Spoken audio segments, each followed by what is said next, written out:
2021 CR 8728B, State of Texas versus Brittany Marie Brubaker. Can I have parties announced for the record for the state? Jason Garrett, hand, Your Honor. Defense? Meredith Chacon for Ms. Brubaker, Your Honor. Are you Brittany Brubaker? Yes, ma'am. Showing you what's entitled motion to revoke community supervision. Did you review that with your attorney? Did you understand it? Yes, ma'am.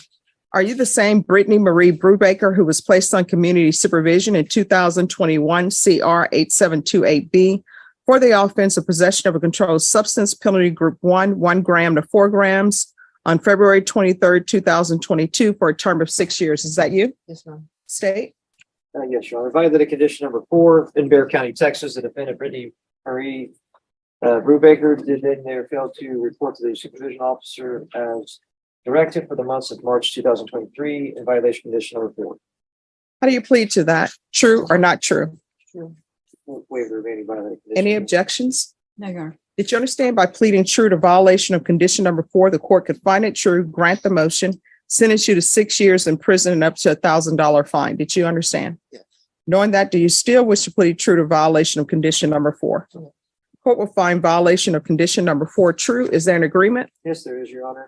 It is to deny the motion and continue with her on her preferred.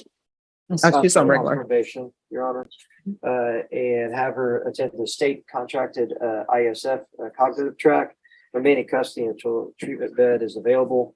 In addition, transfer the probationer to ISP and complete the anticipated outpatient treatment. All right. Is that the agreement? Yes, Your Honor. All right. Can you raise your right hand for me? Do you solemnly swear or affirm the testimony you give will be the truth and nothing but the truth, so help you God? Yes, All right. So I see here that you've been here before for not following the court's conditions of probation. So why are you not reporting? I just messed up. No, I mean, there has to be a reason. You know, you're looking at 6 years in prison. When you have a contract, when you're on probation, the contract is not between your attorney and the state. I don't have to follow their agreement. The contract is with the court. So why are you not reporting? Would you like to go to prison? No. Then why are you behaving as though you want to go to prison? Because last time you were here, and I didn't hear the motion of Judge heard the motion, there was a violation of condition number 2 and number 14 that you pled true to. And the conditions were alternate amended for SATIF, followed by aftercare, weekly UAs for 2 months. And there's to be CPS compliance. So why are you not doing what you need to do? I went to go take a drug test on the day I got out, January 18th. And they didn't submit it till the 19th. So I was getting more consequences for them not submitting it to the 19th. So what is the March? You're not reporting in March. What does that have to do with them not submitting things? I just got discouraged. Any questions? No, Judge, I did have a conversation with my client about that being a poor choice and that she needed to own up to it and that the cognitive track they were offering her might help her with better decision making. And what is happening with the CPS case? It got closed.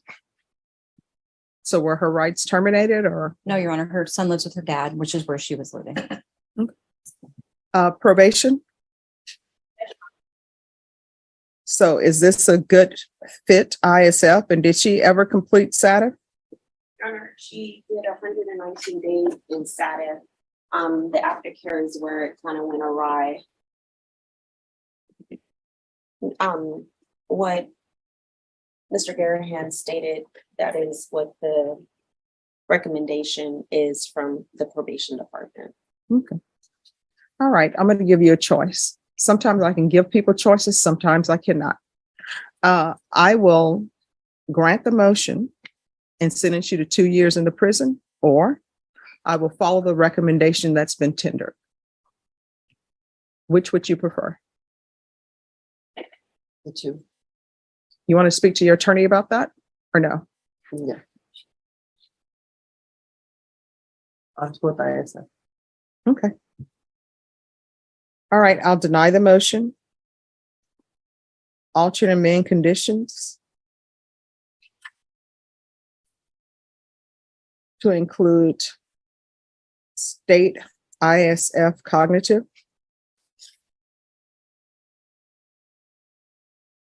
followed by ISP. Probation, is there anything else she needs? I would say after she is released from state ISF, a complete intensive outpatient treatment, All right. maybe weekly reporting for a month. All right, that'll be followed by intensive outpatient treatment with probation. And instead of weekly reporting, we'll just do the UA hotline until further notice. That's fine.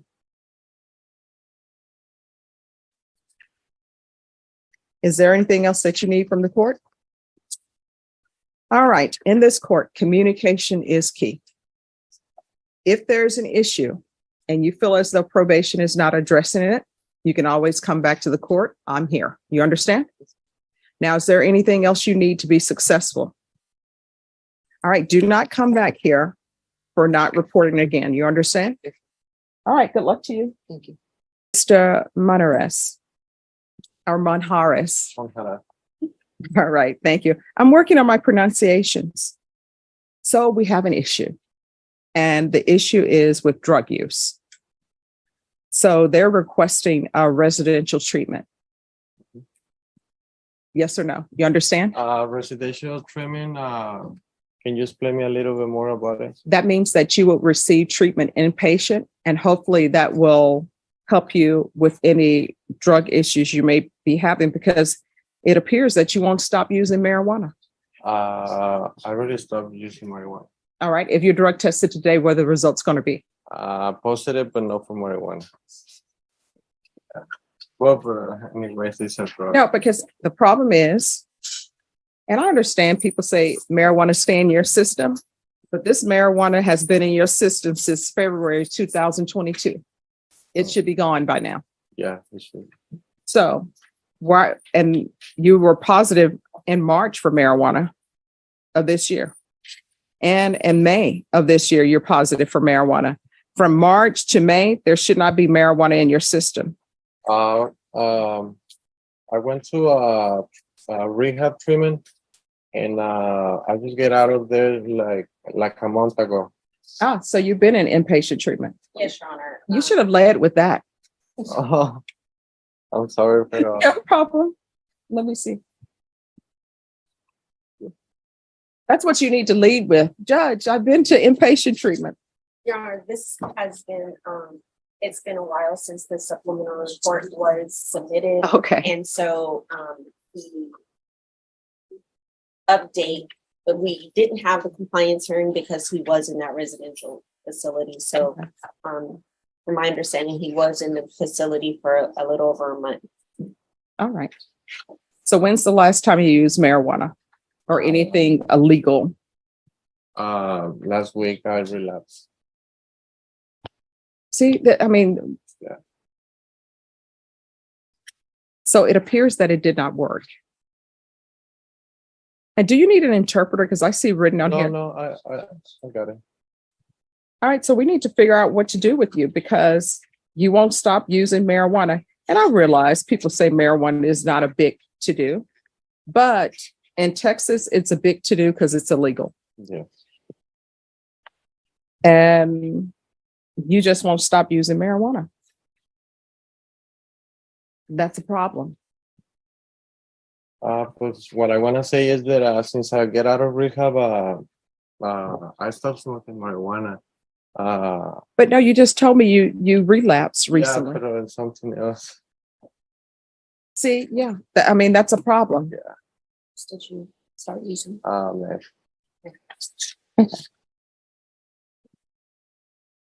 I just wanted to let you know, I'm trying my hardest to. I know. And we're going to try to work with you, but obviously you have a problem because you're looking at 10 years in prison. Yes. And you can't give up marijuana. Well, Understand. marijuana for sure, I really leave it alone. But here's the thing, you go from marijuana to now Well, it's meth and it's something else. Yeah. So why are you using? Pues, I know it's not an excuse, but when I was in rehab, my dad passed away. Just me being in rehab and he was outside, I wasn't able to see him.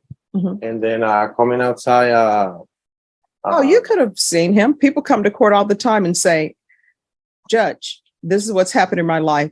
Can I go see my relative? And I say, sure. yeah, they let me go 2 days to go see him and say bye to him. They thought that I was not gonna come back to rehab because of the situation. Pero I made it back, and pero the problem is now that I'm outside, things are not being easy for me. Since he's not here, I know it's no excuse. I know I'm a grown-up man, pero my mom and my family is the one that if I still want to be clean and I want to be a better, they still look at me and treat me like I'm a drug addict, and that breaks me down really bad all the time. My mom telling me that my dad is dead because of me and stuff like that. It only caused me to sometimes I prefer just to be in jail. Mhm. Yeah. Well, this is what I can tell you. People who have addictions, and this is from me doing research, this is from me being involved in treatment courts, this is from me watching documentaries. When people have addictions, you will always have that addiction, right? Yes. But it's just a matter of, are you going to bend to temptation? Because every day is a day for you not to use. Every day is a day for you to wake up and say, I won't use today. From my understanding, nobody is supposed to say, I'm not going to use for 2 weeks or 10 years. No, it's supposed to be every day. That's supposed to be your mantra, because you can easily fall off the wagon. Something bad happens. And instead of pulling out the tools in your toolbox to stop you from using, you break down and use. Yes. So are you able to go back to inpatient at the previous treatment facility? Well, I just get fired of my job last week. This past Monday. Right now I don't have any medical insurance. Mhm. So I'm working on having a job for tomorrow. And then if I'm able to get a medical insurance, I might be able to go back to rehab if that what you want. All right. So this is what we're going to do. In probation, I say this is what we're going to do, but let me know if this seems like a good idea to you. Put him on intensive outpatient treatment and put him on the UA hotline. And if his levels increase, then we're going to have to file a motion to revoke. What are your thoughts? Do you feel like you need residential treatment more than outpatient treatment, or? To be honest, it's up to you guys. I mean, I really want to stop doing this, but the thing is, the family, I mean, is still treating me like no matter what I do, no matter how hard I try, they still fucking kicking me in the ass all the time. Now, the thing is, what I was looking at, he was saying that he may be employed next week, and then he'll be able to do it through his insurance. So when are you expecting this employment to happen? This week already? All right. So that's why I'm thinking about doing the intensive. Your Honor, if it's okay, we go ahead and modify the conditions for the intensive outpatient and the UA hotline. Mhm.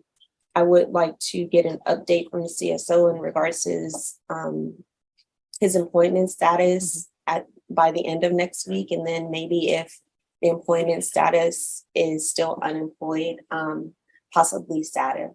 Okay. All right. So that's what we're going to do. Mm-hmm. You understand? So it's very important that you remain clean and do the 90 sober meetings in 90 days. You need to do sober meetings every day, because you will meet people who have the same struggles that you have. And I'm going to tell you something that I would always tell my clients. And this is what you have to realize. When you have addictions, I'm sure that you were dishonest with your parents. You didn't tell them, hey, I'll be back in a little bit. I'm going to go smoke some marijuana. I'm going to do drugs. You told them stories that were not true. And so right now, your level of trust with your mom or your level of trust with your family is probably less than zero. And you can't expect to, I'm on this new path. I'm clean and sober now. So everybody just know I'm clean and sober and forget about everything that's happened in the past. That's not the way life works. So you have to build up their trust.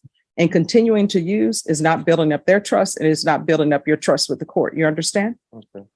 All right. So let's do that. Yes, Your Honor. All right. Thank you. You're welcome.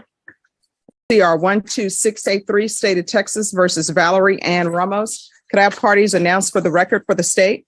Hank Wilkins for the state, Your Honor. Defense. Good morning, Your Honor. I'm Todd McRae for Valerie Ramos. And are you Valerie Ramos? Showing you what's entitled Motion to Enter Adjudication of Guilt and Revoke Community Supervision and state's motion of supplement pending motion to enter adjudication of guilt and revoke probation. Did you review that with your attorney? Did you understand it? Yes. Are you the same Valerie Ann Ramos who was placed on deferred adjudication in 2018 CR 12683 for the offense of possession of a controlled substance, penalty group 1 to 4 grams on July 18, 2019 for a term of 4 years? Is that you? Yes. State? Violated condition number 5 in Bexar County, Texas. The defendant, Valerie Ann Ramos, did then and there fail to report to the supervision officer as directed for the months of November and December of 2022, January, February, March, April, May, and June of 2023 in violation of condition number 5. How do you plead to that? True or not true? And Your Honor, we waived and abandoned the other violations alleged in the motions. Any objections? No, Your Honor. Did you understand by pleading true to violation of condition number 5, the court could find it true, grant the motion, find you guilty, sentence you up to 10 years in prison and up to a $10,000 fine? Yes. Knowing that, do you still wish to plead true to violation of condition number 5? Court will find violation of condition number 5 true. Is there an agreement? Your Honor, there's an agreement in part. We've conferred with the defense and state have conferred, and we want to agree to extend her for 2 years, complete the jail tap, and follow the recommendations, which is the probation recommendation with the zero tolerance regarding reporting. We disagree about the 60-day jail sanction. We are asking the court to follow probation's recommendation for the 60-day jail sanction. But I believe defense would like to be heard on the judge. All right, yes. Judge, on behalf of Ms. Ramos, she fell into some very difficult circumstances, which I believe she reported to probation that she didn't have a phone and she had lost her housing and she was living in a car and she had no electricity. She tells me that she also had a stroke in May of this year, and so she was hospitalized. She's not experiencing any mental symptoms or physical symptoms, and she says that she's okay now. She does have a place to go, so she won't be homeless anymore. She would like to live with her daughter, Alexandra. She says Alexandra didn't have a place to stay during the period that I'm describing, and that's why she was living in the car during that period of time. She did complete the IOP treatment with the Bexar County BCC SCD on December the 10th of 21. I found her to be very cognizant of her responsibilities to the court. She is agreeing to an extension of the term, although that term technically expired in July of this year. She's been in custody, Judge, about 30. She was arrested on July the 2nd of this year. So she's been in custody about a little less than 30 days. And we just wanted you to consider that in terms of if there needed to be an additional sanction if the court follows the agreement and extends her probation. That's our plea to the court. She's 42 years old. And I think she does want to satisfactorily complete this. And I think given the changing circumstances, she tells me she feels like she would be able to do that successfully if the court would extend her. All right. So can you raise your right hand for me, please? Do you solemnly swear or affirm the testimony you give will be the truth and nothing but the truth? So help you God. Yes, I do. All right, you can lower your hand, state your name for the record. Valerie Ramos, All right. Your daughter, how old is she? 23. Does she have children? Yes, she does. What are their ages? 8, 5, 3, and 5 months.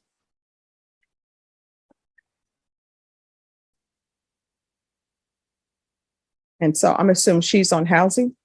No. She has a So house. why didn't she have a house before? They were fixing it. Who was remodeling. My daughter and her husband were fixing the house. So. All right. So where is she staying now? Is she staying in a home or an apartment? And she's living in that house, 2, 3, 4 when I'm at home.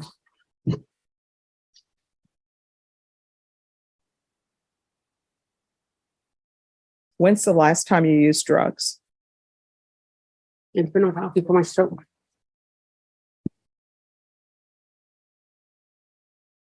All right. What I can tell you is I'll extend you, but I'm going to extend you for 3 years. I'll do the TAP evaluation will be while in custody. It's going to be following whatever recommendations TAP evaluation is recommending. Or if you would like, I'll revoke you and sentence you to 2 years. Which would you prefer? The extension. All right. I'll deny the motion. Alternate amending conditions, extend her for 3 years. There's to be a TAP evaluation while in custody. She's to follow all recommendations of TAP. If TAP says inpatient treatment, then you're going into inpatient treatment.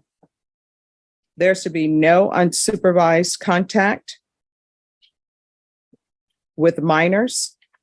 So that means you are not allowed to be their babysitter or any of that. Do you understand? Yes.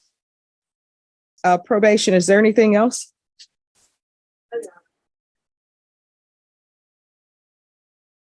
You understand, Ms. Ramos? Anything else from either side? No, you're. All right, we're off the record from here on out. Everything that you do, you need to ask yourself 2 questions. 1, is this something that could result in me potentially going to prison for 10 years? If the answer is yes, do not do it. If the answer is maybe, do not do it. And number 1, you need to report. The fact that you were living in your car, there is no excuse for not reporting because you could have driven that car to the probation office. And if you were living in your car, I know you didn't go without food for that entire time.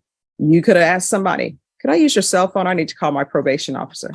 But again, all you had to do was drive to probation. It's here in Bexar County, and they would have taken you. You understand? Yes. All right. And there's no gang affiliation with her, is there? No. All right. What's up with the Batman tattoo? I like Batman. Oh, okay. All right. Thank you. You know, people always tell me with Batman, is he really a superhero because he has no superpowers? Judge, he's out there trying to do right, and he's just relying upon his humanity to do that. You know, there's a where all of them are sitting down at the Justice League trying to figure out who should be in charge of things. So Superman is there and he was telling Batman, yeah, you shouldn't lead. And then Batman is telling him, hey, kryptonite, that's your weakness. And he's like, not many people have kryptonite. He's like, kryptonite is all over the place. And then with Green Lantern, he's like, yellow. Did they put Batman in charge? Yeah, they ended up doing that. But, well, no, they left it up to debate. The reason why they said, because he went through everybody at the table. But when they got to Wonder Woman, he didn't have anything. They're like, she doesn't have a weakness. I like Batman because of the saying. The saying is, why do we fall? So we can learn to get back up. Ah, well, I like Batman too. I guess that's his superpower. All right. Getting back But up. Shazam has no weaknesses. But okay.